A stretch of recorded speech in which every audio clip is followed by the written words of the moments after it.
Hi guys! Kung isa ka rin sa natatakot mag-apply bilang isang factory worker dito sa Taiwan dahil magastos, lalo na kapag nalaman mo may placement fee at processing fee kang babayaran. Pero alam nyo ba, bago ako nakarating dito sa Taiwan, wala din akong pera. Pero habang nagtatrabaho ako sa bakery, nag-isa-isa ako ng mga requirements na kailangan sa pag-apply. At nang kumpleto na yung requirements ko, wala na akong pinalampas. Nag-search ako ng mga agencying online application. Dahil malayo ako sa Manila, at sa isang agency, nakakailang sign up ako sa isang araw. Hindi pwedeng isang beses lang kasi sobrang daming nag-a-apply. Pero bago ang lahat, ako nga pala si Abby Bicolana, isang factory worker dito sa Taiwan. At ito na nga yung agency nakapagpaalis sa akin papunta dito sa Taiwan, Jedigal International Manpower Services. At yun na nga, dumating na yung araw ng singilan ng placement fee at processing fee. At nag-try na din ako manghiram sa mga kakilala ko. Pero ang sabi, scam lang daw yun kasi nga may bayad. Kaya ang ginawa ko ng mga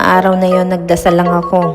Pagkatapos, may biglang tumawag sa number ko. Ang sabi kung tutuloy nga ba ako sa pag-apply ko dito sa Taiwan. Kasi kapag sure na palang makakaalis ka at may kontrata ka na, mga lending company mismo ang tatawag sa iyo. At napakabilis na lang ng process kasi alam nilang makakabayad ka. Pero guys, alam nyo ba, sa panahon ngayon, mas maganda nang mag-apply. Kasi marami ng company dito sa Taiwan na walang placement fee babayaran. At yung iba, binabalik naman yung placement fee binayaran nila nang nandito na sila sa Taiwan. Pero guys, kung yung agency nagpapabayad ng placement fee at processing fee, siguraduhin legit yung agency.